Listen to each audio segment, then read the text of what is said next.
మమ్మల్ని ఎంతగానో ప్రేమించిన మా పరలోకపు తండ్రి మమ్మల్ని అందరినీ ఈ విధంగా ఏర్పరిచి తండ్రి నీ మాటలు వినుటకు మా అందరికి ఇచ్చిన ఈ అవకాశాన్ని బట్టి తండ్రి మీకు కృతజ్ఞతాస్తుతి స్తోత్రాలు చెల్లిస్తున్నాం. తండ్రి నిన్ను గూర్చిన మాటలు నేను ఈ పిల్లలకు చెప్పబోచుండగా చెప్పబోయే నాకు వినబోయే వాళ్ళకు తగిన జ్ఞానాన్ని దయచేయమని, అదేవిధంగా తండ్రి సమయోచితమైన జ్ఞానాన్ని నాకు దయచేసి నీ పరిశుద్ధాత్మ సహాయాన్ని నాకు అందించమని మా ప్రభు రక్షకుడైన యేసుక్రీస్తు అతి పరిశుద్ధ నామం పేరిట వేడుకొంచు ప్రార్థిస్తున్నాం తండ్రి, ఆమేన్. అందరికీ మన ప్రభు రక్షకుడైన యేసుక్రీస్తు అతి పరిశుద్ధ నామంలో శుభాభివందనాలు. మరి ముఖ్యంగా వేదికను అలంకరించిన పెద్దలందరికీ కూడా నా హృదయపూర్వక వందనాలు నేను తెలియజేసుకుంటున్నాను. ప్రియులారా, పాంప్లెట్ లో ప్రకటింపబడిన విధంగా అగాధపు అంచెల్లో దాగి ఉన్న సత్యం. టైటిల్ ఎంతమందికి తెలుసు? వచ్చిన వాళ్ళలో అగాధపు అంచెల్లో దాగి ఉన్న సత్యం. ప్రియులారా, దేవుని మాటలు చాలా విలువైనది. బైబిల్ కున్నంత ఔన్నత్యం దేనికి ఏ పుస్తకానికి లేదు. అయితే ఈ టైటిల్ నేను పెట్టి ఫేస్బుక్ లో పోస్ట్ చేసినప్పుడు కొంతమంది నన్ను ప్రశ్నించారు. ఏమని అన్నారంటే, అగాధపు అంచెల్లో దాగి ఉన్న సత్యం ఏంటి? సత్యం అంటే మన దగ్గర ఉంది కదా, మన చేతిలో ఉంది కదా, మనకెవరికి తెలియదు యేసుక్రీస్తు మన కొరకు చచ్చిపోయాడని. మళ్ళీ దాన్ని దాగి ఉన్న సత్యం ఏంటి అని నన్ను అడగడం, నన్ను ప్రశ్నించడం, నన్ను చాలా మంది అడిగారు. అలా దాగి ఉన్న సత్యం ఏంటి, అది కూడా అగాధపు అంచుల్లో ఏంటి? అగాధపు అంచుల్లో దాగి ఉన్న సత్యమా? ఏం చెప్తున్నారు మీరు అని అంటే, ఈ ప్రసంగం మళ్ళీ యూట్యూబ్ లో అప్లోడ్ అవుతుంది, అప్పుడు చూసుకోండి అని చెప్పాను. ప్రియులారా, దీనికి చెప్పడానికి ముందు నేను ఒక మాటను చెప్తాను మీకు. బైబిల్లో ఉన్న ఒక మాటను నేను చెబుతాను. ఆ మాట మీరు విన్న తర్వాత నేను చెప్పింది రైట్ చెప్పానో కరెక్ట్ రాంగ్ చెప్పానో మీరు చెప్పాలి నాకు. నేను ఇప్పుడు ఒక మాటను పలుకుతాను. నేను ఆ మాటను బట్టి మీరు బైబిల్ని బట్టి నేను తప్పు చెప్పానా లేకపోతే కరెక్ట్ చెప్పానా మీరు చెప్పాలి నాకు. ఓకేనా? ఇప్పుడు చెప్తున్నాను, జాగ్రత్తగా వినండి. దీవారాత్రములు బైబిల్ చదువువాడు ధన్యుడు. రైటా రాంగా? ఎంతమంది రైట్ అంటారు? చేతులు ఎత్తండి. అందరు ఎత్తుతున్నారా? Very good. నేనేమన్నానో మళ్ళీ పలుకుతాను, జాగ్రత్తగా వినండి. దీవారాత్రములు బైబిల్ చదువువాడు ధన్యుడు. రైటా రాంగా? రాంగ్. నేను ఏం చెప్పాను? నేను బైబిల్లో ఏముంది? దీవారాత్రములు బైబిల్ చదువువాడు ధన్యుడనుందా? దీవారాత్రములు దేవుని వాక్యమును ధ్యానించినవాడు ధన్యుడనుందా? ధ్యానించినవాడు. మరి అందరు చేతులు ఎత్తారా నేను చెప్పింది రైట్ అని? ఏం విన్నారు మరి? అందుకే ప్రతి మాటను ఆలోచించాలి. చదువువాడు ధన్యుడు కాదు, ధ్యానించిన వాడు ధన్యుడు అని అన్నాడు. ప్రియులారా, ఎంతో మంది తొందరగా బైబిల్ చదివేయాలి లిమిట్ పెట్టేసుకుంటాడు. 3 నెలలు 6 నెలలు లిమిట్ పెట్టేసుకుంటారు. తొందరగా చదివేయాలి అని చెప్పి అలా చదువుకుంటూ వెళ్ళి ముగించేస్తారు. అమ్మయ్య, ఆది కాండం స్టార్ట్ చేశాను, ప్రకటన గ్రంథం అయిపోజేశాను. ఏం నేర్చుకున్నావు? దేవుని మాట అర్థమైందా? దేవుని మనసులో ఉన్న ఆలోచనలు అర్థమయ్యాయా? అంటే ఏవో తెలిసింది, చరిత్రలు ఏదైతే రాశాడో దేవుడు అవన్నీ తెలుసుకున్నాను. వెరీ గుడ్, తెలుసుకున్నావు. కానీ లోతైన విషయాలు అందులో రాయబడింది. యేసుక్రీస్తు కూడా తండ్రికి ప్రార్థన చేస్తున్నప్పుడు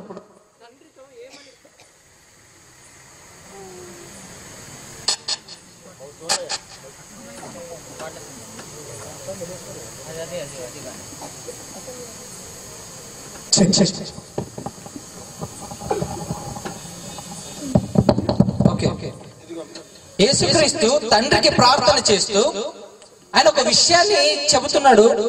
ఒకసారి అందరూ యోహాను సువార్త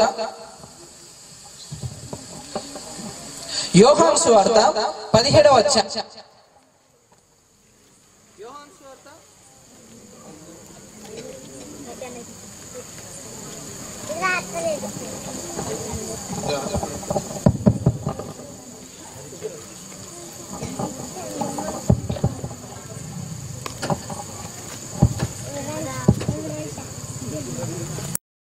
యోహాను సువార్త ఒకసారి యోహాను సువార్త 17వ అధ్యాయం 17వ వచనం చూడండి. యోహాను సువార్త 17వ అధ్యాయం 17వ వచనం. సత్యమందు వారిని ఏం చేయాలంట? యేసుక్రీస్తు తండ్రికి ప్రార్థన చేస్తున్నాడు. ఏమని ప్రార్థన చేస్తున్నాడు? సత్యమందు వారిని ప్రతిష్ఠ చేయము. ఎవరి గురించి ప్రార్థిస్తున్నాడు అక్కడ? మన గురించే ప్రార్థిస్తూ వీళ్ళందరూ సత్యమందు ప్రతిష్ఠ చేయబడాలి అని చెప్తున్నాడు, అని ప్రార్థన చేస్తున్నాడు. తర్వాత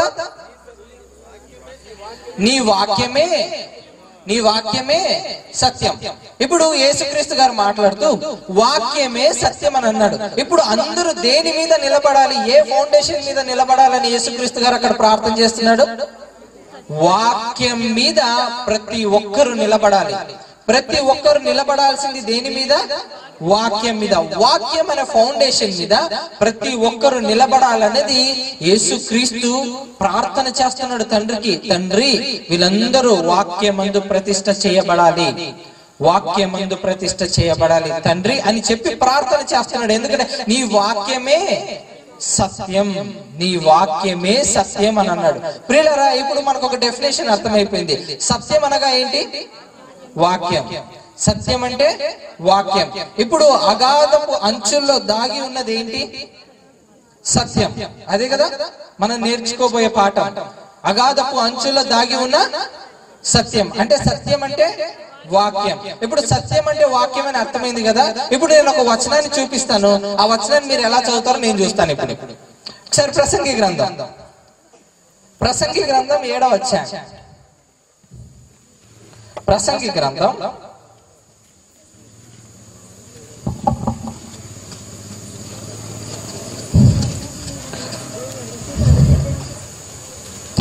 గ్రంథం 7వ అధ్యాయం 24వ వచనం. సత్యం అంటే మనం ఏం చదువుకున్నాం? వాక్యము. ఇప్పుడు సత్యం అనే చోట వాక్యం అని పెట్టి చదవండి. ఇప్పుడు వాక్యం అంట దూరముగాను బహు లోతుగాను ఉన్నది, దానిని పరిశీలన చేయగలవాడెవడు? ఇప్పుడు ప్రసంగి గ్రంథంలో ఈ మాటను మనం గనక ఆలోచిస్తే, వాక్యం అనేది దగ్గరగా ఉందా, దూరంగా ఉందా? దూరంగా ఉందంట. మన చేతిలో ఉందా లేదా బైబిల్? మన చేతిలోనే ఉంది. కానీ దేవుడు ఏం చెప్తున్నాడు అక్కడ?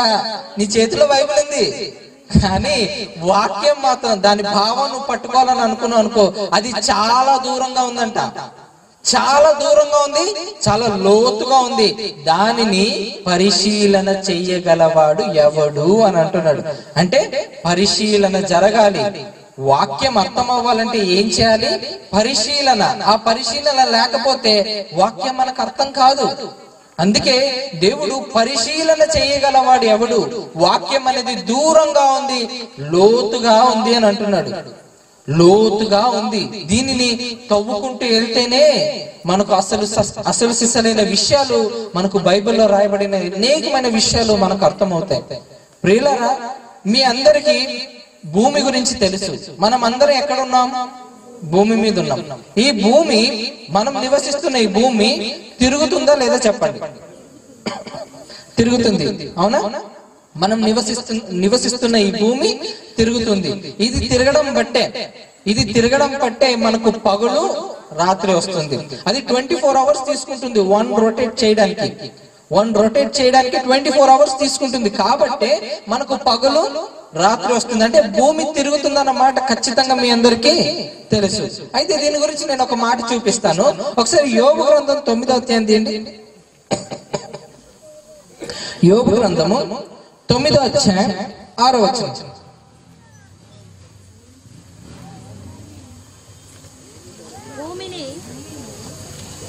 యోబు గ్రంథము 9వ అధ్యాయం 6వ వచనం. భూమిని దాని స్థలములో నుండి కదలించువాడు ఆయనే, దాని స్తంభములు అదర చేయువాడు ఆయనే. ఇక్కడ ఒక విషయాన్ని రాయించాడు దేవుడు. భూమిని దాని స్థలంలో నుండి కదిలించేవాడు ఎవరంట? అంటే భూమి కదులుతుందా లేదా?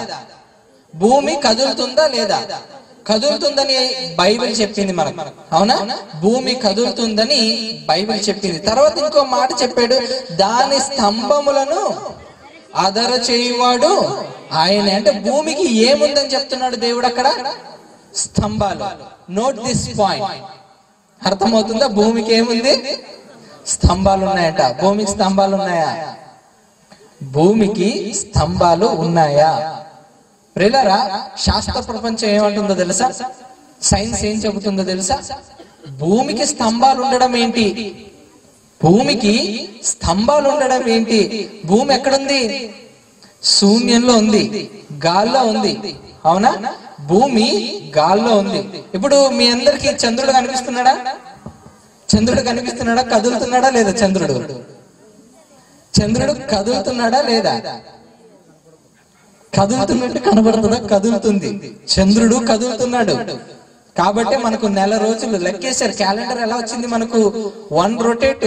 భూమి ఎప్పుడైతే తానున్న చోటు నుంచి బయలుదేరి మళ్ళీ తానున్న చోటికి రావడానికి మనకు ఒక రోజు కావాలి భూమికి. దాన్ని 24 గంటలు అని అన్నారు. చంద్రుడు తానున్న చోటు నుంచి తిరిగి మళ్ళీ తానున్న చోటికి రావాలంటే ఒక నెల పడుతుంది. అర్థమవుతుందా? దాన్ని 30 రోజులుగా లెక్కేసి నెలగా ఎంచారు దాన్ని. ఇప్పుడు ఈ భూమి, చంద్రుడు, సూర్యుడు చుట్టూ తిరిగి రావడానికి 1 సంవత్సరం పడుతుంది. మన క్యాలెండర్ అలా వచ్చింది అనమాట. అర్థమవుతుందా? మన క్యాలెండర్ అలా వచ్చింది. ఇప్పుడు మీ అందరికి చంద్రుడు ఎలాగైతే గాల్లో శూన్యంలో కనపడుతున్నాడో భూమి కూడా అలాగే శూన్యంలో ఉంది. ఇప్పుడు మీరు చూస్తున్న చంద్రుడు చూడండి, కనపడుతున్నాడు. చంద్రుడు అందరికీ కనపడుతున్నాడు. అవునా? ఇప్పుడు ఈ చంద్రుడికి మీకు ఏమైనా స్తంభాలు కనపడుతున్నాయా? లేదు. ఇప్పుడు చంద్రుడు ఎలాగైతే బంతిలాగా గుండ్రంగా ఉన్నాడో అదే విధంగా భూమి కూడా ఎలా ఉందో తెలుసా? గుండ్రంగా ఉంది, బంతిలాగా గాల్లో ఉంది. అర్థమవుతుందా? బంతిలాగా గాల్లో ఉంది. ఈ భూమికి దేవుడు ఏం చెప్తున్నాడు? స్తంభాలు ఉన్నాయి అని అంటున్నాడు. దీన్ని శాస్త్ర ప్రపంచం ఇప్పటికీ ఒప్పుకోలేదు. భూమికి స్తంభాలు ఉండడం ఏంటి? భూమికి స్తంభాలు లేవు అని అంటున్నారు. ఇప్పుడు ఇక్కడ చదువుకున్న మాటను బట్టి మనం చూస్తే భూమిని దాని స్థలంలో నుండి కదిలించువాడు ఆయనే. అంటే దేవుడు కదిలిస్తున్నాడు, భూమిని కదిలిస్తున్నాడు అన్న మాట ఇక్కడ రాయబడింది. ఇప్పుడు ఇంకో మాటను చూపిస్తాను. ఈ మాటను చూడండి. కీర్తనల గ్రంథం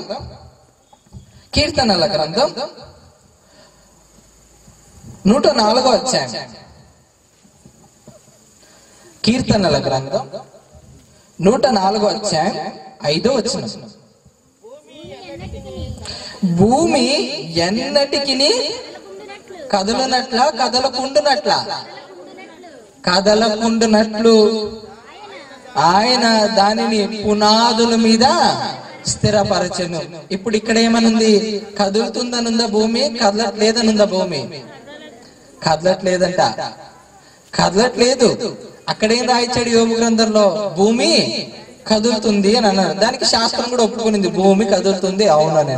మరి ఇక్కడికి వచ్చేసరికి మళ్ళీ ఈ గ్రంథంలో ఏం రాయిస్తున్నాడు? కీర్తనలో భూమి కదలట్లేదంట. భూమి కదలకుండానట్లు ఆయన ఏం చేశాడు? ఆయన దానిని పునాదుల మీద స్థిరపరచెను. ఇప్పటికీ శాస్త్ర ప్రపంచానికి అర్థం కాలేదండి ఈ మాట, ఈ వచనం. అసలు భూమికి పునాదులు ఏంటి? భూమే గాల్లో ఉంది. ఈ గాలికి పునాది ఏంటి?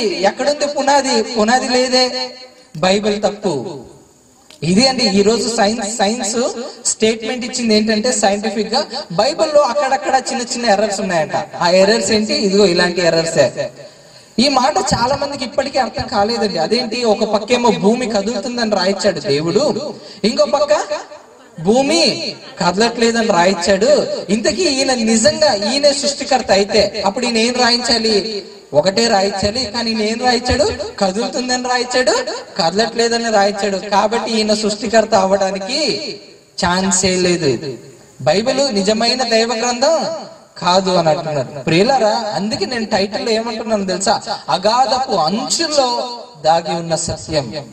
వాక్యము పైన చదివితే మనకు అర్థం కాదు. పౌలు గారు కొరింథీ పత్రిక రాస్తే ఏమంటాడో తెలుసా? మీరు సంగతులను పైనే చూస్తున్నారు. మీరు సంగతులను పైన చూస్తే మీకు ఎలా అర్థమవుతుంది? వాక్యం అనేది దూరంగా ఉంది, లోతుగా ఉంది. దానిని పరిశీలన చెయ్యగలవాడెవడు? దీనిని పరిశీలిస్తేనే మీకు అసలు వాక్యం ఎంత దూరం ఉందో, ఎంత లోతు ఉందో మీకు అర్థమవుతుంది. దీనిని పరిశీలన చేయాలి. ఇదే మీరు ఆదికాండం నుంచి ప్రకటన గ్రంథం వరకు ముగించాలి అనే కాన్సెప్ట్ మీరు బైబిల్ చదివారని అనుకోండి, ఊరికి అలా చదువుకుంటూ వెళ్ళిపోతారు అంతే. మీకేంటి, మీ మనస్తృప్తి కోసం మీరు బైబిల్ ముగించేయాలి. కానీ ఇలాంటి ఎన్నో సందర్భాలు, అర్థం కాని విషయాలు ఎన్నో ఉన్నాయి బైబిల్లో. కానీ ఒక్కొక్కటి అర్థం చేసుకుంటుంటే చుంటే తేనె దారుల కంటే మధురంగా ఉంటుంది దేవుని వాక్యం. అంత గొప్పదండి దేవుని వాక్యం. కానీ ఈ వాక్యాన్ని సరిగా అర్థం చేసుకోలేక మనమే దీనిని విభజించలేకపోయాం. కష్టపడితేనే విభజించగలం, కష్టపడకపోతే మనం విభజించలేం. ఒకవేళ నేను ఒక మాట చెప్తాను, ఇక్కడ ఉన్న వాళ్ళందరికీ ఎవరికైనా నేను గనక రేపు పొద్దున్నే మీరు గనక అక్కడ తవ్వారని అనుకోండి, అక్కడ తవ్వుకుంటే వెళ్తే మీకు వజ్రాలు దొరుకుతాయని అన్నాను అనుకోండి, ఇంక పొద్దున్న లేచే లోపల ఇంకా గుణపం పట్టుకొని కనపడనంత లోతులోకి వెళ్ళిపోతాడు. అవునా కదా? ఎందుకు? వజ్రాలు దొరుకుతాయి, విలువైంది కదా. వజ్రాలేమో అసలు చాలా గొప్పగా ఊహించుకుంటాడు మనిషి. డైమండ్ దొరుకుతుందని అన్నాను అనుకోండి, లేకపోతే గోల్డ్ దొరుకుతుందని అన్నామని అనుకోండి, వెంటనే తవ్వుకుంటూ వెళ్ళిపోతారు. ఎందుకు? బంగారం దొరుకుతుందంట. అంటే విలువైనది దొరుకుతుందని అన్నప్పుడు ఎంత దూరమైనా వెళ్ళిపోతాడు, ఎంత లోతుల్లోకైనా వెళ్ళిపోతాడు. మరి దేవుని వాక్యం మనసంతా ఎక్కడుంది మనకు? పలానా చోట డబ్బు దొరుకుతుందంటే ఎంత దూరమైనా వెళ్ళి తెచ్చుకుంటాం. ఎందుకు? డబ్బుకున్న విలువ అది. ఇప్పుడు వాక్యం ఒక దగ్గర దొరుకుతుంది అన్నప్పుడు అదే అంత దూరం వెళ్ళి తీసుకుంటున్నామా మనము? మనసు ఎక్కడుంది? దేవుడికి కావాల్సింది అది, మనసు కావాలి. అంతరంగంలో నేను సత్యము కోరుచున్నాను అని అంటాడు దేవుడు. చూడండి ఆ మాట కీర్తనల గ్రంథం 51వ అధ్యాయం. కీర్తనల గ్రంథం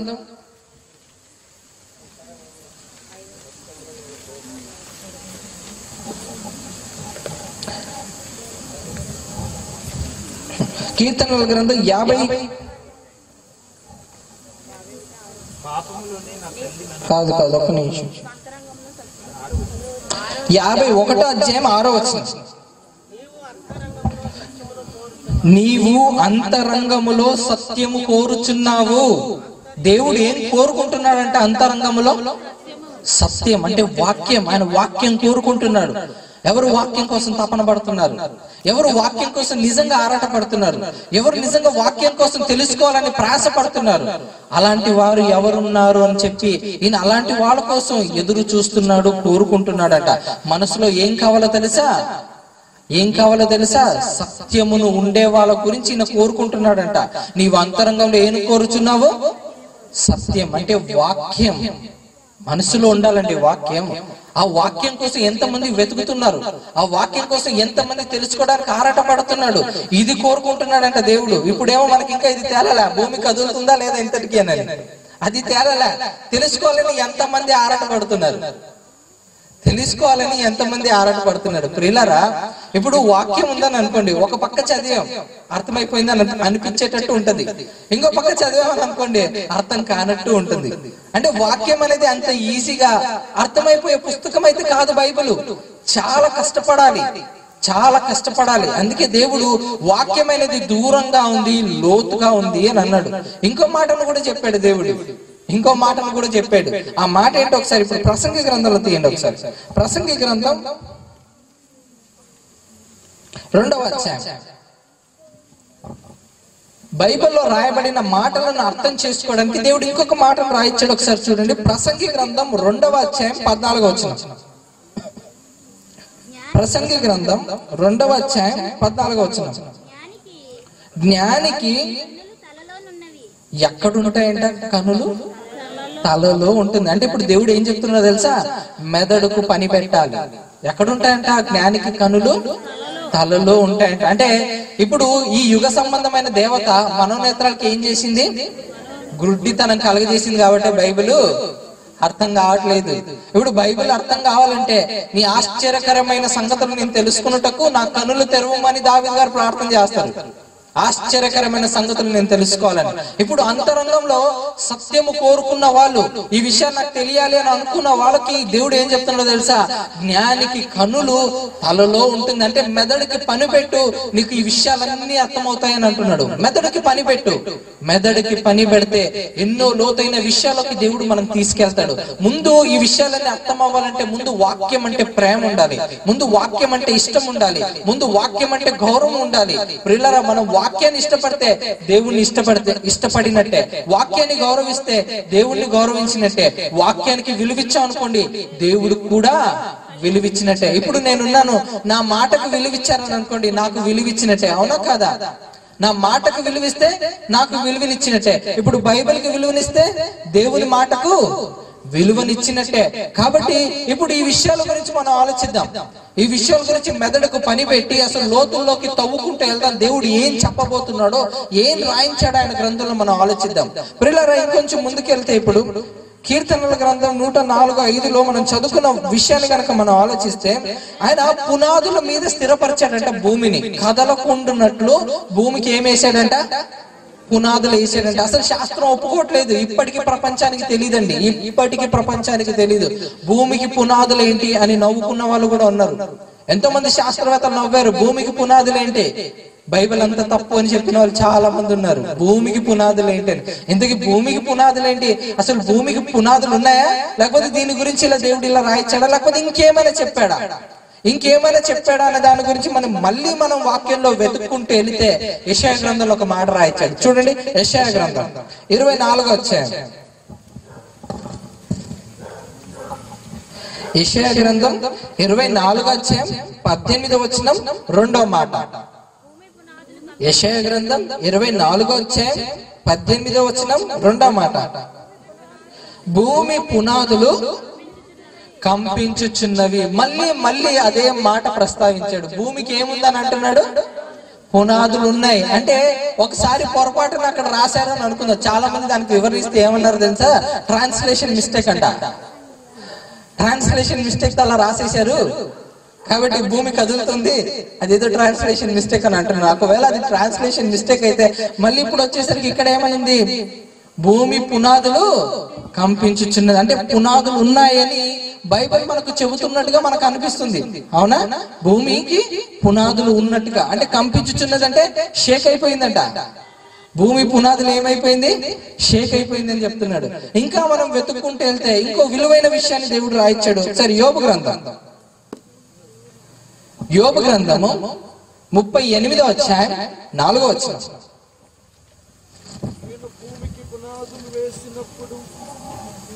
యోబు గ్రంథం 38వ అధ్యాయం 4వ వచనం. నేను భూమికి పునాదులు వేసినప్పుడు నువ్వెక్కడుంటివి? ఏమంటున్నాడు దేవుడు అక్కడ? భూమి పునాదులు వేశానన్నాడా, వేయలేదన్నాడా? యోబు గారితో మాట్లాడుతున్నాడు. ఏమంటున్నాడు దేవుడు? సృష్టికర్త అండి. సృష్టికర్తకు వేశాడా వేయలేదో తెలీదా? తెలుసు. కానీ శాస్త్రం ఏమంటుంది, ప్రపంచం ఏమంటుంది? పునాదులు లేవు భూమికి పునాదులు ఏంటి? గాల్లో శూన్యంలో ఉంది భూమి, కానీ భూమికి పునాది ఏంటి అని ప్రపంచం అంటుంది. కానీ బైబిల్ దగ్గరకు వచ్చేసరికి బైబిల్ ఏం చెప్తుంది? దేవుడు సాక్షాత్తు దేవుడు యోబు గారితో మాట్లాడితే ఏమంటున్నాడు? భూమికి పునాదులు వేసినప్పుడు నువ్వెక్కడున్నావు యోబు అంటే దేవుడు ఏం చెప్తున్నాడు? పునాదులు వేసాడనా వేయలేదనా? నేను వేసినప్పుడు నువ్వు ఎక్కడున్నావు అని అంటున్నాడు. అంటే దృఢపరుస్తున్నాడు. ఖచ్చితంగా భూమికి నేను పునాదులు వేశాను అని దేవుడు చెప్తున్నాడు. ఇప్పుడు ఇంకా తవ్వుకుంటూ వెళ్దాం. మెదడుకు పని పెట్టాలి. మెదడుకు పని పెడితేనే విషయాలన్నీ మనకు అర్థమవుతాయి. జ్ఞానికి కన్నులు ఎక్కడ ఉంటాయట? తలలో. ఈరోజు మీ అందరి తలలో ఆ జ్ఞానం వచ్చేయాలి. మీరు ఆలోచించాలి ఈ విషయాలను. ఇప్పుడు ఇంకొంచెం ముందుకెళ్తే ఇప్పుడు ఇంకో మాటను చూద్దాం. సామెతల గ్రంథం 8వ అధ్యాయం.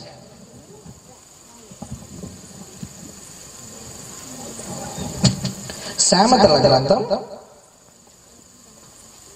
8వ అధ్యాయం 29వ వచనం. జలములు తమ సరిహద్దులు మీరకుండునట్లు ఆయన సముద్రమునకు పొలిమేరను ఏర్పరిచినప్పుడు భూమి యొక్క పునాదులను నిర్ణయించినప్పుడు. అంటే నిర్ణయించాడంట ఆయన. భూమి యొక్క పునాదులు ఉండాలని దేవుడు ఏం చేశాడు? నిర్ణయించినప్పుడు అని అంటే భూమికి ఖచ్చితంగా నేను పునాదులు వేశానని బైబిల్ చాలా దృఢంగా చెబుతుంది మనకు. ఖచ్చితంగా భూమికి ఏముంది? పునాదులు ఉంది. ఖచ్చితంగా భూమికి పునాదులు ఉంది. కానీ ఆ పునాది ఏంటో ఇప్పటికీ ఎవరికి తెలియదండి. కానీ తెలిస్తే ఎవరికి తెలియాలో తెలుసా? వాక్యం తెలిసిన క్రైస్తవుడికే.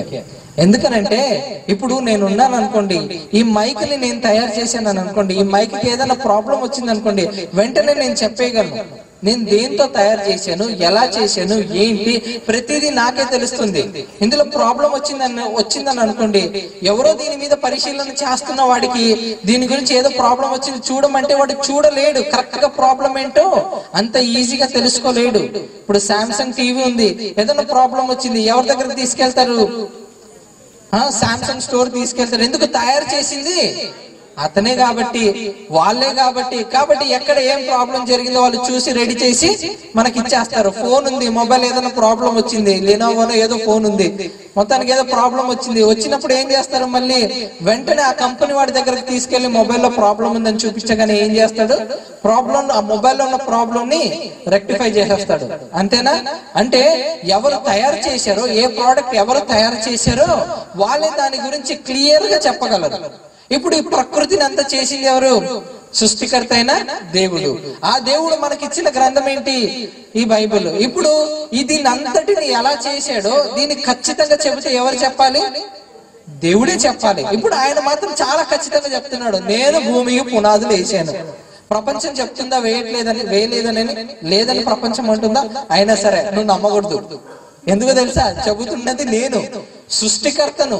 నేను చెబుతున్నాను భూమికి నేను ఏం వేశాను? పునాదులు వేశాను. ఇంతకి భూమికి పునాది ఏంటి? ఇది ఇప్పటికీ అర్థం కాలేదు కదా. ఇప్పుడు దేవుణ్ణి అడుగుదాం, వాక్యాన్ని అడుగుదాం. లోతుల్లోకి తవ్వుకుంటూ వెళ్తే దేవుడు ఒక విషయాన్ని చెప్పాడు. ఇప్పుడు చూడండి, అద్భుతంగా ఉంటది ఆ మాట అర్థం చేసుకుంటే. మీకా గ్రంథం 6వ అధ్యాయం.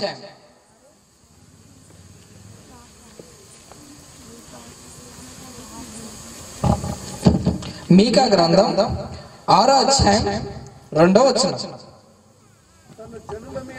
మీకా గ్రంథం 6వ అధ్యాయం 2వ వచనం, page number 766. For your kind information. చూడండి, తన జనుల మీద యెహోవాకు వ్యాజ్యము కలదు, ఆయన ఇశ్రాయేలీయుల మీద వ్యాజ్యమాడుచున్నాడు. నిశ్చయములై, అండర్లైన్ చేసుకోండి, ఏమని అంటున్నాడు అక్కడ? భూమికి పునాదులుగా ఉన్న పర్వతములారా. భూమికి పునాదిగా ఉండేది ఏంటి? పర్వతాలు. అర్థమవుతుందా? ప్రపంచానికి ఇప్పటికీ తెలియదండి. ఎందుకంటే భూమి మీద పర్వతాలు ఉన్నాయంటే ఏమో అండి ఉన్నాయి అంతే అని అంటారు. అదే దేవుడి దగ్గరికి వెళ్ళి అడిగితే అసలు భూమికి పునాదే పర్వతాలు. భూమికి పునాది పర్వతాలు. ఇది ఇప్పటికీ శాస్త్ర ప్రపంచానికి తెలియదండి. ఎంత ఎత్తుందని అంటే చెప్తాడు, 11,000 కిలోమీటర్ ఎత్తు, లేకపోతే 11,000 ఫీట్ హైట్ లో ఉంది అని చెప్తాడు. ఎంత లోతుగా ఉందో చెప్తాడు, ఎంత హైట్ ఉందో చెప్తాడు, ఎక్కడెక్కడ ఉందో చెప్తాడు. కానీ ఎందుకుందని అడిగితే తెలీదు. ఎందుకుంది పర్వతాలు? ఎందుకున్నాయంట? భూమికి పునాదులుగా ఉన్నాయంట ఈ పర్వతాలు. భూమికి పునాదులుగా ఉన్నాయంట ఈ పర్వతాలు. ప్రియులారా, ఈ భూమి మీద ఈ పర్వతాలన్నిటిని ఎందుకు పెట్టాడంటే దేవుడు భూమికి పునాదిగా ఉండడానికే ఈ పర్వతాలన్నిటిని పెట్టాడు. ప్రకృతిలో ఎక్కడ చూసినా మనం ఈరోజు ఎన్నో చోట్ల కొండలను చూస్తున్నాం, పర్వతాలను చూస్తున్నాం. ఇవన్నీ చూస్తున్నామంటే దేవుడు వీటన్నిటిని కలగజేశాడు. ఎలా చేశాడో ఒకసారి యెషయా గ్రంథంలో చెప్తాడు. ఒకసారి చూడండి, యెషయా గ్రంథం 40వ అధ్యాయం. యెషయా గ్రంథం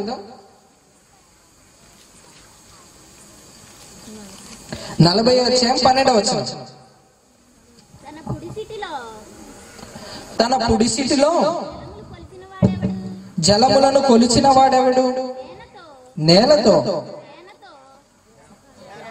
చేనతో ఆకాశములు కొలచూచిన వాడెవడు? భూమిలోని మన్ను కొలపాత్రలు ఉంచిన వాడెవడు?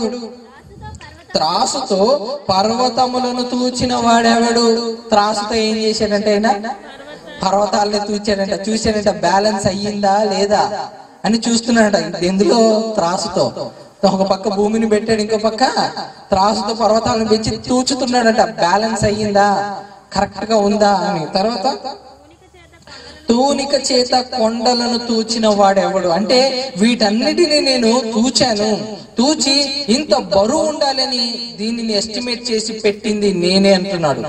ప్రియులారా, ఇప్పుడు మనం గనక కొంచెం మెదడుకు పని పెట్టి గనక మనం గనక ఆలోచిస్తే దేవుడు ఏం చెప్తున్నాడో తెలుసా? ఇప్పుడు శాస్త్ర ప్రపంచం ఏం చెప్పిందంటే కొన్ని లక్షల వేల కోట్ల బరువు ఉన్నాయంట ఈ పర్వతాలు. లక్ష వేల కోట్ల కేజీల బరువు ఉన్నాయంట ఈ పర్వతాలు, భూమి మీద ఉంటున్న పర్వతాలన్నీ కూడా. అదే విధంగా ఈ భూమి ఎంత బరువు ఉందని అడిగితే వాళ్ళు 5,000 లక్షల కోట్ల కేజీల బరువులు ఉన్నాయి ఈ భూమి. ఆ భూమిని మోయాలంటే ఖచ్చితంగా పర్వతాలు ఉండాలి అని శాస్త్రవేత్తలు అనుకుంటున్నారు. కానీ దేవుడు ఆ విషయాన్ని క్రైస్తవుడుగా మనకి తెలియపరిచాడు. ఏమన్నాడో తెలుసా? అసలు భూమికి పునాదిగా ఉన్నదే పర్వతాలు. పర్వతాలు గనక లేదని అనుకోండి, ఈ బంతి ఇప్పుడు గుండ్రంగా ఉందా? ఉన్న ఈ బంతి ఏ పాటకు ఆ పాట ఊడిపోద్ది, ఏ పాటకు ఆ పాట ఊడిపోద్ది. ఇప్పుడు మీ అందరికి అర్థం అవడానికి నేను ఒక మాట చెప్తాను. నేను ఈ భూమి చాలా వేగంగా తిరుగుతుంది ప్రియులారా, చాలా వేగంగా తిరుగుతుంది. ఒక సెకండ్ కి, ఒక కనురెప్పు ఒక్క సెకండ్ కి 460 కిలోమీటర్ స్పీడ్ వేగంతో వెళ్ళిపోతుంది భూమి. అర్థమవుతుందా? ఒక్క సెకండ్ కి కొన్ని మైళ్ళ దూరంలో ప్రయాణం చేస్తుంది భూమి. అలా తిరిగితే గాని మనకు పగలు రాత్రి రాదు. గంటకు 1,70,000 ఎంతో సుమారుగా 1,00,000 కిలోమీటర్ల పైన వేగంతోనే ఈ భూమి తిరుగుతుంది. ఈ భూమి అంత వేగంగా తిరుగుతుంది అంటే ఇప్పుడు మీరు ఒకసారి ఆలోచించండి. ఈ భూమి తిరగాలనంటే, ఈ భూమి తిప్పాలనంటే దీనికి తగిన బరువు కావాలి. దీనికి తగిన బరువు లేకపోతే భూమి తిరగలేదు. ఇప్పుడు కారు ఉందని అనుకోండి, ఈ కారుకి టాప్ స్పీడ్ 200 కిలోమీటర్లు అని అనుకుందాం. కాసేపు 200 కిలోమీటర్లు టాప్ స్పీడ్. నువ్వు 240 వెళ్ళావని అనుకో, ఏమవుతుందో తెలుసా? స్పీడ్ కి వెళ్తున్న స్పీడ్ కి కారు వెళ్లే వేగానికి కారు కెపాసిటీ 200. కానీ నువ్వు ఏ స్పీడ్ లో వెళ్తున్నావు? 240 దాటేసావు. లిమిట్ దాటేసరికి గాలి వేగం ఎక్కువ అయిపోతుంది. లిమిట్ దాటేసరికి, స్పీడ్ లిమిట్ దాటితే గాలి ఫోర్స్ చాలా వేగం అయిపోతుంది. ఆ ఫోర్స్ కి ఏ పాటకు ఆ పాట ఊడిపోయి వచ్చేస్తుంది తెలుసా? డోర్ ఉందని అనుకోండి, డోర్ పాటు ఏ పాటకు ఆ పాట ఊడిపోయి వచ్చేస్తుంది. డోర్ ఊడిపోతుంది, చక్రాల పాటు చక్రాలు ఊడిపోతే ఆ స్పీడ్ కి, ఆ లిమిట్ కి తట్టుకోలేవు. అది అంటే సర్టెన్ లిమిట్ ఉంటది, ఆ లిమిట్ లోనే అవి ప్రయాణం చేయగలవు. దాని లిమిట్ క్రాస్ చేసావని అనుకోండి, ఏ పాటకు ఆ పాట ఊడిపోయి వచ్చేస్తుంది. ఎందుకంటే ఆ గాలి ఫోర్స్ కి, ఆ వేగానికి ఆ బండి తట్టుకోలేదు. కాబట్టి ఏ పాటకు ఆ పాట ఊడిపోయి వచ్చేస్తుంది. ఇప్పుడు భూమి అంత వేగంగా తిరుగుతుంది. భూమి అంత వేగంగా తిరుగుతుందంటే ఏ పాటకు ఆ పాట ఊడిపోకూడదని అంటే దాని మీద ఏం చేశాడో తెలుసా? దేవుడు పర్వతాలు వేసి దానిని పునాదులుగా నిర్మించాడు. కాబట్టి అది కదలకుంటున్నట్లు, ఏది కదలకుంటున్నట్లు భూమి. ఇప్పుడు ప్రియులారా, మీరు కారులో ప్రయాణం చేస్తున్నారు. కారులో ప్రయాణం చేస్తున్నప్పుడు కారు కదులుతూనే ఉంటుంది. కారు లోపల కూర్చుని మీరు కదులుతారా? కదలరు. ఎందుకు? కారు కదులుతుంది, చక్రాలు తిరుగుతున్నాయి, గాలిలో కారు వెళ్తూనే ఉంది, దారి మీద కారు వెళ్తూనే ఉంది. కానీ లోపల కూర్చున్న మీరు కదలట్లేదు. అదే విధంగా భూమి కదులుతుంది, కానీ అందులో ఉన్న మనమంతా కదలట్లేదు. ఎందుకు కదలట్లేదు? పర్వతాలు వేసి స్థిరపరచాడు కాబట్టే మనమంతా కదలట్లేదు. భూమి తిరుగుతుంది, కానీ అందులో ఉంటున్న మనం మాత్రం కదలట్లేదు. ప్రియులారా, ఎంత అద్భుతంగా చేశాడండి తండ్రి! ఈ ప్రకృతిని ఎంత అద్భుతంగా చేశాడు. ఎలాగైతే కార్లకు బోల్ట్స్ అన్ని బిగించి ఏ పాటకు ఆ పాట ఊడిపోకుండా ఎలాగైతే బోట్లేసి నట్లేసి ఫిక్స్ చేసి పెడతారో, అదే విధంగా తండ్రి భూమి ఇలా గుండ్రంగా ఉన్న భూమి పగిలిపోకి రాకుండా వాటన్నిటిని గుండ్రంగా అదే వేగంతో తిరగడానికి దేవుడు ఏం చేశాడు? పర్వతాలను వేసాడు. ప్రియులారా, పర్వతాలను వేసాడు. అంటే దీన్ని బట్టి మనకు ఒక విషయం అర్థమవుతుంది. దేవుడు మన పట్ల ఎంతో ఆలోచించాడు, ఎంతో ఆలోచించే భూమి మీద మనల్ని పంపించాడు. వీళ్ళు ఈ విషయాలన్నీ నా పిల్లలు తెలుసుకోవాలి. ఇలాంటి మాటలు నేను ఎన్నో రాయించాను నా దివ్య గ్రంథంలో, నా జీవ గ్రంథంలో. ఈ వాక్యాలన్నిటిని వాళ్ళు చదువుకోవాలి. ఈ వాక్యాన్ని గొప్పగా సమాజంలోకి తీసుకెళ్లాలనే అంతరంగంలో నేను సత్యము కోరుచున్నాను, వాక్యం కోరుచున్నాను. ఇలాంటి గొప్ప గొప్ప మాటలు, గొప్ప గొప్ప విషయాలు, నేను చేసిన అద్భుతమైన విషయాలు ప్రపంచానికి తెలియకపోవచ్చు, కానీ నా పిల్లలు చెప్పాలి, నా పిల్లలే దీనిని బయట పెట్టాలని దేవుని కోరిక, దేవుని ఆలోచన. అందుకే దివ్య గ్రంథాన్ని మన చేతిలోకి పెట్టాడు. ఇందులో ఉన్న అనేకమైన విషయాలను, అనేకమైన వాస్తవాలను వెలకి తీసి ప్రపంచానికి చాటి చెప్పాలన్న ఆలోచనతో ఇవన్నీ కూడా మనకు తెలియపరచడానికి ఈ మాటలన్నీ రాయించాడు. కానీ ఎంతమంది పరిశీలన చేస్తున్నారు? ఎంతమంది దీని గురించి ఆలోచిస్తున్నారు? ప్రియులారా, చెప్పాలంటే చాలా తక్కువ మంది. అంతరంగంలో వాక్యాన్ని కోరుకునే వాళ్ళు చాలా తక్కువ. ప్రియులారా, మీకు అర్థమవడానికి నేను ఒక మాట చెప్తాను. నేను కొద్ది రోజుల క్రితం ఒకరు నన్ను గృహ ప్రవేశానికి వాళ్ళు నన్ను పిలిచారు. వాళ్ళు నన్ను గృహ ప్రవేశానికి హౌసింగ్ సెరమనీ పిలిచినప్పుడు నేను అక్కడికి వెళ్ళినప్పుడు ఎంతో మంది సంఘస్థులు ఉన్నారు, ఎంతో మంది పాస్టర్స్ ఉన్నారు, ఎంతో మంది సంఘస్థులు ఉన్నారు, చాలా మంది ఉన్నారు ప్రియులారా. వాళ్ళందరూ చాలా మంది ఉంటే వాళ్ళందరూ మాట్లాడితే ప్రార్థన చేస్తున్నారు. ప్రార్థన చేసేటప్పుడు వాళ్ళు ఇలా ప్రార్థన చేస్తున్నారు. దయచేసి తప్పుగా అర్థం చేసుకోకండి. వాక్యంలో ఉన్న వాస్తవాన్ని మీకు అర్థం అవడానికి విషయాన్ని నేను చెప్తున్నాను. వాక్యంలో ఉన్న వాస్తవానికి, ఎందుకంటే సత్యం ఏంటో అసత్యం ఏంటో తెలియని పరిస్థితిలో ఉన్నారు. అంతరంగంలో సత్యం కోరుకోవాలి, కానీ సత్యం కోరుకోకుండా వాళ్ళు ఇష్టానుసారంగా బ్రతుకుతున్నారు. కాబట్టి ఈ విషయాన్ని నేను మీ ముందు ఉంచాలని అనుకున్నాను. ప్రియులారా, వాళ్ళ గృహ ప్రవేశానికి వెళ్ళినప్పుడు పాస్టర్ గారు ప్రార్థన చేశారు. పాస్టర్ గారు ప్రార్థన చేస్తే ఏమన్నారంటే, తండ్రి మీరు ఈ గృహ ప్రవేశం కట్టడానికి మీరు సహాయం చేశారు, అందుకు బట్టి మీకు వందనాలు స్తోత్రాలు అని అన్నాడు. ఆ మాట అనగానే సంఘస్థులందరూ ఏమన్నారు తెలుసా? వెంటనే ఆమేన్ అని అన్నారు. వెంటనే అన్నారు ఆ మాట, ఆమేన్ అని అన్నారు. ఇంతకీ ఆమేన్ అంటే ఏంటి? అవును గాక అంటే జరుగును గాక. అవునా? ఆమేన్ అంటే అర్థం ఏంటి? జరుగును గాక. ఇప్పుడు పాస్టర్ గారు ఏమని ప్రార్థన చేశాడు అక్కడ? పాస్టర్ గారు ఏమని ప్రార్థన చేశారు? గృహ ప్రవేశానికి ఇల్లు కట్టడానికి మీరు సహాయం చేశారు, వందనాలని చెప్పారు. మరి సంఘస్థులు ఏమన్నారు? ఆమేన్ అని అన్నారు. ఇప్పుడు ఆమేన్ అంటే ఏంటి? అర్థం ఏంటి? జరుగును గాక. తెలుగులో హెబ్రూలోకి వెళ్తే ఆమేన్. ఇప్పుడు ఆయన ప్రార్థన చేసింది ఏంటి? వీళ్ళు చెప్పింది ఏంటి? జరిగిపోయిన విషయాన్ని మళ్ళీ వీళ్ళు ఏం చెప్తున్నారు? జరుగును గాక. జరిగిపోయింది కదా, మళ్ళీ ఏమంటున్నారు? జరుగును గాక. జరుగును గాక ఏంటి అంటే ఏం చెబుతున్నారో ఏం మాట్లాడుతున్నారో తండ్రితో వాళ్ళకే క్లారిటీ లేదు. వాళ్ళకే క్లారిటీ లేదు. తండ్రితో ఏం మాట్లాడుతున్నాం మనం? మన తండ్రితో మనకు ఉండాల్సిన అనుబంధం ఇదా? అంటే క్రైస్తవ్యం ఎంత అసత్యంలో ఉండిపోయిందో ఆలోచించండి. చిన్న చిన్న విషయాల్లో కూడా చాలా పొరపాటు పడిందండి క్రైస్తవ్యం. చిన్న చిన్న విషయాల్లో కూడా. మళ్ళీ ఆయన ఇంకా ప్రార్థన కంటిన్యూ చేస్తున్నాడు. అందులో ఉన్న పెద్ద ఆయనకి ఆపరేషన్ అయ్యింది, సక్సెస్ఫుల్ గా అయ్యింది.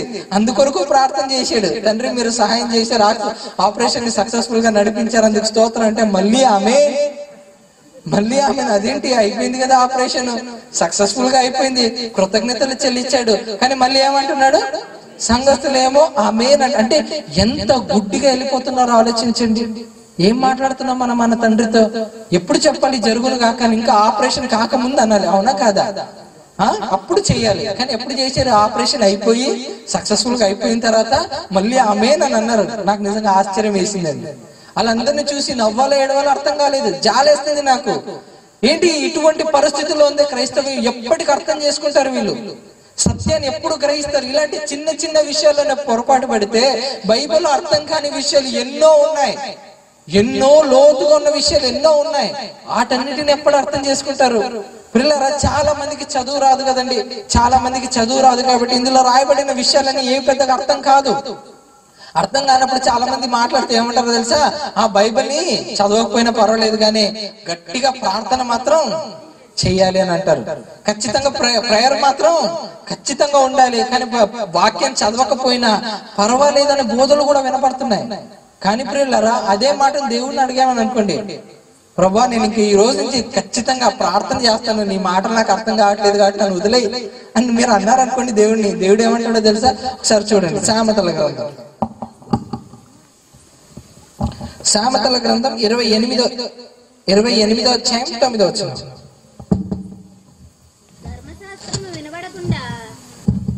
ధర్మశాస్త్రము వినబడకుండా చెవి తొలగించుకొని వాని ప్రార్థన హేయము. ఏమని అంటున్నాడు? ఒకవేళ ధర్మశాస్త్రంలో రాయబడిన మాటలు గనక నువ్వు వినకుండా నువ్వు నాకు ప్రార్థన చేస్తే,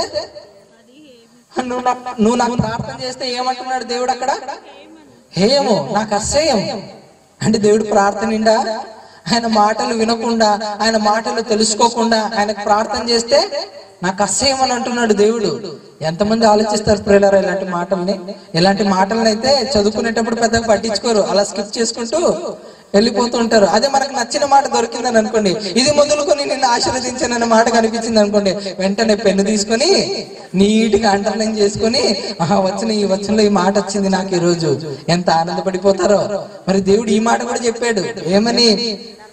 ధర్మశాస్త్రం వినబడకుండా, అంటే బైబిల్ వినబడకుండా నీవు గనక నీ చెవులను తొలగించుకుంటే, అంటే నా వాక్యానికి విలువ ఇవ్వకుండా నువ్వు ఉన్నావు అని అనుకో, నా మాటలకి విలువ ఇవ్వకుండా నువ్వు ఉన్నావు అనుకో, నువ్వు చేసిన ప్రార్థన కూడా నాకు ఎలా ఉంటుందో తెలుసా?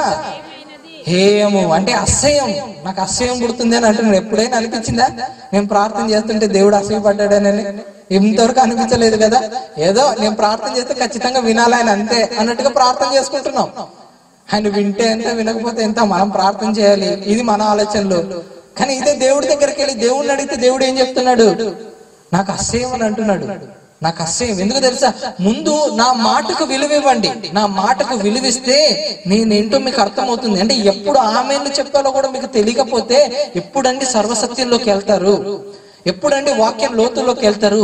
చిన్న చిన్న విషయాల్లో కూడా పొరపాటు పడిపోతున్నారే, చిన్న చిన్న విషయాల్లో.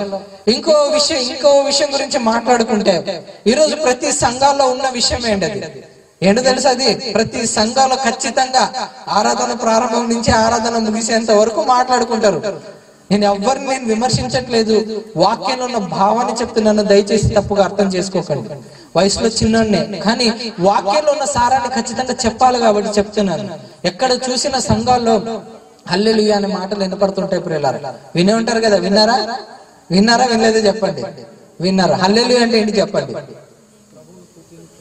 హల్లెలూయా అంటే అర్థం ఏంటి? దేవుణ్ణి స్తుతించడి, అంతేనా? దేవుని స్తుతించడి. ఇప్పుడు చాలా సంఘాల్లో నేను చూసింది ఏంటంటే, పాస్టర్ గారు హల్లెలూయా అని అంటారు. సంఘస్థులు వెంటనే ఏమంటారు తెలుసా? హల్లెలూయా. అర్థమైందా? ఏమంటారు? హల్లెలూయా అని అంటారు. ఇప్పుడు నేను వచ్చాను, ఇప్పుడు తెలుగులో మాట్లాడుకుందాం. కాసేపు తెలుగులో మాట్లాడుకుందాం. హల్లెలూయా అంటే అర్థం ఏంటి? దేవుణ్ణి స్తుతించుడి. ఇప్పుడు నేను తెలుగులో అన్నాను హల్లెలూయా అనే పదాన్ని, ఎవ్రీ పదాన్ని ఇప్పుడు తెలుగులో అంటున్నాను. దేవుని స్తుతించుడి అని నేను అన్నాను. మరి మీరు తిరిగి అదే తెలుగులో మళ్ళీ మీరు దేవుని స్తుతించుడి అని అన్నారు అనుకోండి, ఇంతకి స్తుతించింది ఎవరు లేరు. నేను స్తుతించుడి అని అన్నాను, మీరేమన్నారు? స్తుతించుడి అని అన్నారు. ఇంతకి స్తుతించింది ఎవరు లేరు. అంటే సంఘాల్లో ఏం జరుగుతుంది? దేవుని స్తుతించుడి, దేవుని స్తుతించుడి, దేవుని స్తుతించుడి, దేవుని స్తుతించుడి. ఎవరు స్తుతించట్లేదు. ప్రియులారా, దేవుడు ఇలాంటివన్నీ చూసినప్పుడు ఏమనుకుంటాడు ఒకసారి ఆలోచించండి. అదేదో హెబ్రీ పదం, హల్లెలూయా అనేది హెబ్రీ పదం. పోనీ తెలుగులో చెప్పొచ్చు కదా దేవుని స్తుతించడని. తెలుగులో చెప్పడు. ఎందుకు చెప్పరు? హల్లెలూయా అనే పదం హెబ్రీలోనే బాగుంది కాబట్టి. హల్లెలూయా అని అదే ఊత పదం అంట. హల్లెలూయా అనేది ఊత పదం కాబట్టి క్రైస్తవులకు అది ఊత పదంగా నేర్పించేశారు. ఊతపదంగానే నేర్పించేసి ఏ సంఘాల్లోకి వెళ్ళినా ప్రార్థన ముందు ఒక హల్లెలూయా, ప్రార్థన అయిపోయిన తర్వాత ఒక హల్లెలూయా, తర్వాత పాట పాడక ముందు ఒక హల్లెలూయా, అయిపోయిన తర్వాత ఒక హల్లెలూయా, మెసేజ్ ముందు హల్లెలూయా, తర్వాత హల్లెలూయా. అసలు హల్లెలూయా అంటే ఏంటి? ఇప్పుడు హల్లెలూయా అంటే దేవుణ్ణి స్తుతించుడి, అవునా? హల్లెలూయా అంటే దేవుని స్తుతించుడి. దీని గురించి నేను మీకు ఒక మాటను చూపిస్తాను. ఒకసారి ప్రకటన గ్రంథం తీయండి అందరూ. ప్రకటన గ్రంథం 19వ అధ్యాయం మొదటి 3 వచనాలు చదువుకుందాం. ప్రకటన గ్రంథం 19వ అధ్యాయం మొదటి 3 వచనాలు. అటు తర్వాత బహు జనుల శబ్దము వంటి గొప్ప స్వరము పరలోకమందు ఇలాగు చెప్పగా వింటిని, ప్రభువును స్తుతించుడి. ప్రియులారా, ప్రభువును స్తుతించుడి అని పెట్టి అంకిచ్చాడు. చూడండి, అక్కడ 2 అని అంకి పెట్టాడు. కింద ఏమని ఇచ్చాడు? ఆ అంకకి మూల భాషలో హల్లెలూయా. అంటే ప్రభువుని స్తుతించడంటే హల్లెలూయా. ఇప్పుడు ప్రభువుని స్తుతించుడి అని అన్నారు. ప్రభువుని స్తుతించుడి అనేది ఆర్డర్ ఫామ్. అదొక ఆర్డర్ ఇచ్చారు. ఏమని? ప్రభువుని స్తుతించుడి అని. ఆ ఆర్డర్ ఇచ్చినప్పుడు అక్కడ వాళ్ళు ఏం చేశారు? ఆ కమాండ్ ని ఫాలో అవ్వాలి. ఆర్డర్ వచ్చింది, ఆర్డర్ కి వాళ్ళు ఏం చెప్పారో చూడండి. అక్కడ రక్షణ, మహిమ, ప్రభావములు మన దేవునికే చెల్లును. ఏమన్నారు అక్కడ? రక్షణ, మహిమ, ప్రభావములు మన దేవునికి చెల్లును. ఇప్పుడు హల్లెలూయా అంటే దేవుని స్తుతించుడి. దేవుని స్తుతించుడి అనేది ఆర్డర్ ఫామ్. ఆర్డర్ గా ఇచ్చినప్పుడు దాన్ని పాటించాలి. ఎలా పాటించాలి? ఇప్పుడు నేను హల్లెలూయా అని అన్నాను అనుకోండి, మీరేమనాలి? రక్షణ, మహిమ, ప్రభావము మన దేవునికి చెల్లును అని అనాలి. ఎందుకంటే నేను మిమ్మల్ని స్తుతించుడి అని అన్నాను. నాది ఆర్డర్ ఫ్రమ్. నేను ఆర్డర్ ఇస్తే మళ్ళీ తిరిగి రీఆర్డర్ మీరు నాకు ఆర్డర్ వేయకూడదు. దేవుని స్తుతించుడి అని. అర్థమవుతుందా? నేను హల్లెలూయా అని అన్నాను, మీరేమనాలి? మళ్ళీ వెంటనే తిరిగి రీఆర్డర్ ఫామ్ ఇచ్చి హల్లెలూయా అని అనకూడదు. అదొక కమాండ్. అది దేవుని స్తుతించుడి అని చెప్పినప్పుడు రక్షణ, మహిమ, ప్రభావము మన దేవునికి చెల్లును. ఇది మనం చెప్పుకోవాల్సింది, ఇది మనం మాట్లాడుకోవాల్సింది, ఇది సంఘాల్లో ఉండాల్సింది. కానీ ఇవి లేవు. ఏమున్నాయి? ఎందుకు వాళ్ళు చెప్పుకుంటున్నారో వాళ్ళకే తెలియదండి. హల్లెలూయా అనే పదానికి కూడా అర్థం తెలియనంత పరిస్థితిలో ఈ రోజు క్రైస్తవ్యం ఉంది. ఆలోచించండి ప్రియులారా, ఎక్కడుంది సత్యం? అగాధ పంచుల్లో లేదా? అసలు ఎంతమందికి అర్థమవుతుంది సత్యం ఎంత లోతుగా ఉందో? చూడండి, ఒక మాటను అర్థం చేసుకోవడానికే, కీర్తనలో రాయబడిన మాటను అర్థం చేసుకోవడానికి ఎన్నో మాటలు మనం వెతకాల్సి వచ్చింది. అలా వెతికి చదివితే గానీ మనకు బైబిల్ అర్థం కాలేదు. ఇందుకు పునాది వేసాడా లేదని తెలుసుకోవడానికి ఎన్నో వచనాలు వెళ్లాల్సి వచ్చింది మనం. ఎందుకని వచనాలు వెళ్లాల్సి వచ్చిందని అంటే, దేవుడు చెప్పాడు దూరంగా ఉంది, లోతుగా ఉంది, పరిశీలన చేయాలి. పరిశీలన చేసినప్పుడే చాలా విషయాలు మనకు తెలుస్తాయి.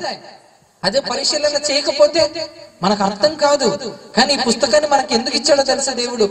ఈ పుస్తకాన్ని తండ్రి నువ్వు ఎందుకు ఇచ్చావు నాకు అని అంటే, దేవుడు ఏమంటున్నాడు ఒకసారి ద్వితీయోపదేశ కాండం చూడండి.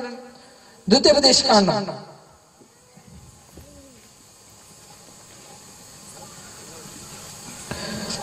ద్వితీయోపదేశ కాండం 32వ అధ్యాయం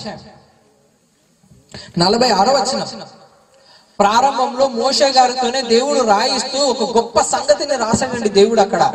ఫస్ట్ రైటర్ ఎవరు? బైబిల్ ని రాసిన ఫస్ట్ రైటర్ మోషే గారే. ఈ మోషే గారు రాస్తూ ఆయన ఉన్న కాలంలోనే దేవుడు చెప్పిన అద్భుతమైన మాట ప్రియులారా. చూడండి ఏమని రాయించాడు. యోబు గ్రంథము 32వ అధ్యాయం 46వ వచనం. క్షమించండి, ద్వితీయోపదేశ కాండం 32వ అధ్యాయం 46వ వచనం. మరలా వారితో ఇట్లా నేను మీతో సాక్ష్యముగా నేడు నేను పలికిన మాటలన్నిటినీ ఎక్కడ పెట్టుకొని, నేను పలికిన మాటలన్నీ అంటే ఈ బైబిలే. ఈ మాటలన్నిటినీ ఎక్కడ పెట్టుకోవాలంట? నంబర్ 1 మనసులో పెట్టుకోవాలి. ఆయన కోరికండి అది. ఇవన్నీ కూడా నేను చెప్పిన మాటలన్నీ కూడా ఎక్కడ ఉండాలో తెలుసా? నీ మనసులో ఉండాలన్నాడు. తర్వాత ఏమని చెప్పాడు? మీ సంతతి వారు బైబిల్లో ఉన్న వాక్యములన్నిటినీ అనుసరించి నడుచుకొనవలెనని వారికి ఆజ్ఞాపింపవలెను. మళ్ళీ నెక్స్ట్ పాయింట్ ఏమని చెప్తున్నాడు? ఇది నువ్వు మనసులో పెట్టుకోవడం కాకుండా నువ్వు ఏం చేయాలంట? నీ పిల్లలకు కూడా చెప్పాలి. నీ సంతతి వారికి నువ్వేం చెప్పాలి? వీటన్నిటిని పాటించి వీటి ప్రకారంగా నడుచుకోవాలని ఆజ్ఞాపింపవలని. ఎప్పటి మాట అది? ఇప్పటి మాట. ఫస్ట్ రైటర్ మోషే గారు రాస్తూనే దేవుడు చెబుతున్న మాట. ఇది నీ మనసులో ఉండాలి. నీ మనసులో కాకుండా మీ పిల్లలు కూడా వీటిని పాటించే విధంగా నువ్వు నేర్పించాలి, వాళ్ళకి ఆజ్ఞ ఇవ్వాలి అని అన్నాడు. తర్వాత ఏమన్నాడు చూడండి, ఒక అద్భుతమైన మాట అండి అది. ఇది మీకు నిరర్థకమైన మాట కాదు, ఇది మీకు జీవమే. ఎప్పుడు చెప్పిన మాట అది? బైబిల్ మీకు జీవమని చెప్పిన మాట ఎప్పుడంటే అది మోషే గారితో రాస్తున్నప్పుడే. మొట్టమొదటి రైటర్ తోనే స్టార్ట్ చేశాడు దేవుడు. ఇది నేను టైం పాస్ కోసం ఎవ్వరికి ఇవ్వట్లేదు. ఏదో అలా చదివేసుకొని కళ్ళు మూసుకొని దిమ్ము కింద పెట్టుకొని పడుకోవడానికి నేను వీటిని ఇవ్వట్లేదు. నేను క్యాలెండర్ లో ఏదో ఒక ముక్కను చూసి చదువుకొని అమ్మయ్య మంచి వాక్యం వచ్చిందని చెప్పుకొని వెళ్ళడానికి నేను వీటిని ఇవ్వలేదు. నేను దేనికి ఇచ్చా? నేను ఇది మీకు జీవమే. మీకు జీవాన్నిచ్చేది ఇదే. మీకు జీవాన్నిచ్చేది ఇది కాబట్టే నిరర్థకమైన మాట కాదు. ఇందులో రాయబడిన ఏ ఒక్క మాట కూడా నిరర్థకమైనది కాదు. టైం పాస్ కోసం అయితే నేను ఇచ్చింది కానే కాదు. ఈ మాటల్లోనే జీవం ఉంది. ఈ మాటలను పట్టుకున్న వాళ్ళకి జీవం ఉంటుంది. అందుకే అంతరంగంలో నేను కోరుకుంటున్నాను, ఎవరికి కావాలా జీవం? సత్యం కోసం వెతికే వాళ్ళు ఎవరు? వాక్యం కోసం ఆరాట పడేవాడు ఎవరు? ఆ వాక్యం కోసం ఆరాట పడేవాడే ఈ జీవాన్ని పొందుకుంటాడు. ఈ జీవాన్ని పొందుకుంటాడు. ఎందుకంటే నిత్య జీవం వాక్యంలోనే ఉంది. క్రీస్తే మనకు మార్గం, అవునా కాదా? ఆ యేసుక్రీస్తు ఏమన్నాడు? నేనే మార్గం, నేనే సత్యం, నేనే జీవం. ఇప్పుడు ఇంతకీ యేసుక్రీస్తు ఎవరు? యేసే వాక్యం, వాక్యమే క్రీస్తు. అంతేనా? యేసే వాక్యం, వాక్యమే క్రీస్తు. ఇప్పుడు క్రీస్తులోనే జీవం ఉందన్నప్పుడు దేవుడు ఈ మాటను ఎప్పుడు రాయించాడు చూడండి. వాక్యంలోనే జీవం ఉంది, నిరర్థకమైన మాట కాదు, ఇది మీకు జీవమే అని చెప్పిన తర్వాత కూడా అసలు పెద్ద పట్టించుకోలేదండి ఆ కాలంలో ఉంటున్న వాళ్ళు. బైబిల్ని పెద్దగా పట్టించుకోలేదు వాళ్ళు. ఈ రోజు కూడా అదే పరిస్థితి. బైబిల్ మనం చదవాలండి, ఏమోలేండి ఎందుకంటే చదవడం, మనం ప్రార్థన చేసుకుంటే సెట్ అయిపోతుందండి. ఏ శోధన వచ్చినా వెంటనే ప్రార్థన చేయండి, వెళ్ళిపోతుంది. బైబిల్ చదవడం మాత్రం బైబిల్ అవసరం ఉన్నప్పుడు చదువుకుందాం లేండి. పెళ్లిళ్ళలోనో, గృహప్రవేశాల్లోనో, లేకపోతే ఏదైనా చేసినప్పుడు, ఫంక్షన్లకు వెళ్ళినప్పుడు, లేదా ఎప్పుడైనా చర్చికి వెళ్ళినప్పుడు అప్పుడు చదువుకుంటే చూసుకుంటే సరిపోతుంది. మిగతా రోజుల్లో అవసరం లేదు. కానీ దేవుడు ఏమన్నాడు తెలుసా? ఇదే మీకు జీవం. మీకు జీవం కావాలా? అయితే దీన్ని పట్టుకోండి. ప్రియులారా, దీన్ని పట్టుకోండి అని అన్నాడు. ఎవరైనా చావడానికి ఇష్టపడతారా చెప్పండి? ఎవరైనా చావడానికి ఇష్టపడతారు? ఎవరు చావడానికి ఇష్టపడరు. కానీ బ్రతకడానికి అయితే అందరూ ఇష్టపడతారు. ఎందుకంటే ఈ శరీరానికి ఉన్న కోరికలన్నీ, అన్ని కోరికలు, అన్ని సరదాలు తీరిపోవాలి, లేకపోతే అస్సలు తృప్తి ఉండదు ఈ శరీరానికి. కాబట్టి బ్రతకాలన్న కోరిక మనిషిది. కానీ దేవుడు ఏమంటున్నాడు తెలుసా? చాలా విలువైనది ఒకటి ఉంది, చాలా విలువైనది ఒకటి ఉంది. ఆ విలువైనది ఏంటో తెలుసా? ఈ వాక్యమే, ఈ సత్యమైన ఈ వాక్యమే. ఈ జీవాన్ని పట్టుకోవడానికి మనం ప్రయాసపడాలి ప్రియులారా, ప్రయాసపడాలి. ఎవరైనా మనకు వచ్చి ఒక నిధి ఉందండి, ఆ నిధిలో మొత్తం బంగారాలు, గొలుసులు, తర్వాత డైమండ్లు, వజ్రాలు అన్ని ఉన్నాయని అన్నారని అనుకోండి, దాన్ని ఛేదించుకోవడానికి ఎంత దూరమైనా మనిషి వెళ్ళిపోతాడు. ఒకసారి చెన్నైలోనే ఎక్కడో అనుకుంటానండి, ఏదో టెంపుల్ దగ్గర కింద మొత్తం బంగారాలు, బంగారంతో చేసిన విగ్రహాలు, చాలా విలువైన వస్తువులు ఉన్నాయని చెప్పి చాలా రిస్క్ చేసి అక్కడికి వెళ్ళారండి. చాలా రిస్క్ చేసి వెళ్ళారు. అది ఒక అడవిలో ఉంది. అది చెన్నై అనుకుంటా, చెన్నైకి సుమారు పేపర్లో చదివాను, చెన్నైలోనే అనుకుంటాను, తమిళనాడునే, ఓవరాల్ గా తమిళనాడులోనే ఒక ప్రాంతంలో చాలా రిస్క్ చేసి వెళ్ళారు. అందులో అడవి జంతువులు ఉన్నాయి. ఆ జంతువులు ఇంకా చాలా వాటికి కూడా ఉన్నాయి. అయితే అలా వెళ్ళిన వాళ్ళలో ఒకడు మాత్రం ఎలుగుబంటికి ఏదో తగులుకొని చచ్చిపోయాడండి. ఎలుగుబంటికి తగులుకొని. ఎందుకనంటే వాడికి అసలు నిధి కావాలన్న ఆతృత వాడికి ఎక్కువగా ఉంది. ఆ నిధిని ఛేదించుకోవడానికి ఎంత రిస్క్ కైనా పెట్టడానికి రెడీగా ఉన్నారు మనుషులు. పలానా చోట డబ్బులు దొరుకుతాయని అన్నారని అనుకోండి, వెంటనే డబ్బులు దొరుకుతాయి, 100 కోట్లు ఇచ్చేస్తారు, వెంటనే పరిగెత్తారు. 100 కోట్లు అంటే చాలా విలువైనదిగా అనిపిస్తుంది. 100 కోట్లు అబ్బా దొరికితే లైఫ్ సెటిల్, అంతేనా? అంటే శరీరం మీద ఆశ పెంచుకున్నవాడు 100 కోట్లు దొరుకుతుంది అని అనగానే, అమ్మా ఇది గనక నాకు దొరికిందంటే నా లైఫ్ సెటిల్ అయిపోతుంది అని అనుకుంటాడే. ఇప్పుడు దేవుడు విలువైన సంగతిని మనకు చెప్పాడు, అద్భుతమైన విషయాన్ని మనకు చెప్పాడు. అసలు 100 కోట్లు కాదు, దానికి మించిన ఆస్తి నా దగ్గర ఉంది. ప్రపంచంలో ఇప్పుడు మీరు చూస్తున్న ఆస్తి కాదు, మీరు చూస్తున్న ఆస్తి చాలా చిన్నది. నా దగ్గర అంతకు మించిన ఆస్తి నా దగ్గర ఉంది. ఆ ఆస్తి నేను ఇవ్వాలని అనుకుంటున్నాను, కానీ తీసుకోవడానికి మీరు రెడీగా ఉన్నారా? ఆ ఆస్తి ఈ వాక్యం అండి. ఈ వాక్యాన్ని పట్టుకున్నవాడికి జీవం, ఈ వాక్యాన్ని పట్టుకున్నవాడికి జీవం. నేను ఆ జీవాన్ని ఇస్తాను, నిత్య జీవాన్ని ఇస్తాను. నా ఆస్తి అంతా ఇంకా వాళ్ళకే. తండ్రికి కలిగిన అన్ని ఎవరికి వస్తాయి చెప్పండి? కుమారులకే కదా, కుమారులకు కుమార్తెలకే కదా. ఇప్పుడు తండ్రికి ఉన్న ఆస్తి అంతా మనకే అన్నప్పుడు తండ్రి చెబుతున్నాడు, నా ఆస్తి అంతా నీకు కావాలా, నా ఐశ్వర్యం అంతా నీకు కావాలా? అయితే నువ్వు పట్టుకోవాల్సింది ఏంటో తెలుసా? ఈ వాక్యాన్నే, ఈ జీవ గ్రంథాన్ని నువ్వు పట్టుకోవాలి. ఎందుకంటే నీకు జీవం దొరికేది ఇక్కడే.